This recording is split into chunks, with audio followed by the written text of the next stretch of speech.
नमस्कार, मैं विजय श्रीनागदा और आप देख रहे हैं बेबाक बोल। जरा सोचिए दोस्तों, जिस मोबाइल फोन में आपका बैंक अकाउंट है, जिसमें आपके बच्चों की चैट्स है, जिसमें आपकी कुछ निजी पल हैं, निजी तस्वीरें हैं, जिसमें आपका जीमेल, व्हाट्सएप, इंस्टाग्राम, आधार, यूपीआई सब कुछ है, उसी मोबाइल में अगर सरकार सीधे झांक सके तो क्या ये सुरक्षा है या सीधी जासूसी कही जाएगी?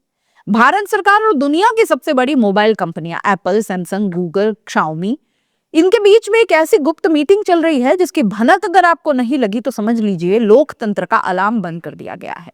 सरकार इन कंपनियों से क्या मांग रही है? आपके फोन का सोर्स कोड, यानी वो डिजिटल चाबी जिससे आपके मोबाइल के हर कोने में झांका जा सकेगा। आज मोबाइल सिर्फ कॉल करने का जरिया नहीं रह गया है।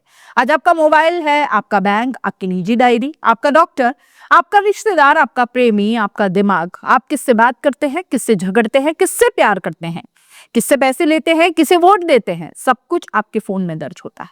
और अब सरकार चाहती है उस फोन का नक्शा। क्या है पूरा मामला, चलिए आपको बताते हैं। दोस्तों, रॉयटर्स और इंडियन एक्सप्रेस की रिपोर्ट के मुताबिक भारत सरकार ने मोबाइल कंपनियों को 83 नए सिक्योरिटी स्टैंडर्ड्स भेजे हैं। इनमें सबसे ज्यादा खतरनाक मांग यह है कि हर मोबाइल कंपनी हमें अपने फोन का सोर्स कोड दे। मतलब आईफोन, सैमसंग, शाओमी सभी के सिस्टम की चाबी सरकार के पास रहे। इतना ही नहीं, अब हर सॉफ्टवेयर अपडेट से पहले भी सरकार को बताना होगा। यानी अगर एप्पल आपके फोन में कोई नया सिक्योरिटी पैच डाले तो पहले दिल्ली को जानकारी देनी होगी। सरकार का दावा है कि साइबर फ्रॉड बढ़ रहे हैं, डेटा चोरी हो रहा है, हमें नागरिकों को सुरक्षित करना है, और ये बात आंशिक रूप से सही भी है। भारत में रोज हजारों लोग ऑनलाइन ठगी का शिकार होते हैं।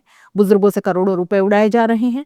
ओटीपी स्कैम, केवाईसी फ्रॉड, फर्जी कॉल, सब कुछ चल रहा है। लेकिन सवाल यह है कि क्या चोरी रोकने के लिए घर की चाबी ही पुलिस को दे दे? क्योंकि दुनिया में कोई भी लोकतांत्रिक देश कंपनियों से सोर्स कोड नहीं मांगता। अमेरिका ने मांगा, एप्पल ने मना कर दिया। चीन ने मांगा, एप्पल ने मना कर दिया। यूरोप ने मांगा, कभी मांग ही नहीं की। क्यों? क्योंकि सोर्स कोड देने का मतलब होता है अब ये फोन आपके नहीं, सरकार के हो गए हैं। अगर सरकार के पास फोन का कोड होगा तो वो चाहे तो कैमरा ऑन कर लेगी, माइक्रोफोन सुन लेगी, चैट पढ़ लेंगी, पासवर्ड देख लेंगी, लोकेशन ट्रैक कर लेंगी, और आपको पता भी नहीं चलेगा। पेगासस भूल गए क्या आप?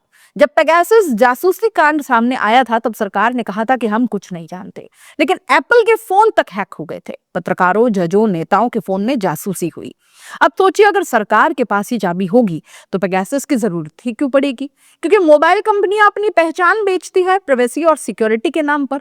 आईफोन महंगा ही इसलिए है क्योंकि वो कहता है कि हम आपका डेटा किसी को नहीं देंगे। अगर सरकार कोड मांग ले तो एप्पल का पूरा ब्रांड ही खत्म हो जाएगा। इसलिए कंपनियों ने साफ कहा कि यह प्राइवेसी और गोपनीयता का उल्लंघन है। जब खबर लीक हुई तो पीआईबी ने तुरंत कहा फेक न्यूज, लेकिन उसी सांस में यह भी माना गया कि हाँ, हमने मोबाइल कंपनियों से बातचीत की है। यानी खबर तो देखिए झूठी नहीं है, बस असुविधाजनक है। अगर यह नियम लागू हो गया तो आपका फोन आपका नहीं रहेगा, आपकी प्राइवेसी खत्म हो जाएगी, आपकी आजादी सॉफ्टवेयर के अपडेट में कैद हो जाएगी। सरकार अब तय करेगी कि आपके फोन में क्या सुरक्षित है। और याद रखिए, आज फोन ही आपकी पहचान है। फोन कोड मांगा जा रहा है, आजकल ईमेल मांगेंगे, परसों बैंक का सारा जानकारी मांगेंगे, फिर सोच की भी आपकी चाबी उनके पास। अगर सरकार आपके फोन तक पहुंच गई तो विरोध, पत्रकारिता, चुनाव सब कुछ बेकार हो जाएगा। आपको क्या लगता है, क्या ये आपकी सुरक्षा के लिए है या फिर आपकी निगरानी के लिए? कमेंट में जरूर लिखिए, क्योंकि चुप्पी इस खेल की सबसे बड़ी साथी होती है। आप इस पूरे मामले को कैसे देख रहे हैं, अपनी राय कमेंट बॉक्स में लिख भेजिए। जाते जाते चैनल को लाइक, शेयर और सब्सक्राइब जरूर कर दीजिए दोस्तों, क्योंकि जो बातें कहीं नहीं होती वो यहाँ होती है। नमस्कार।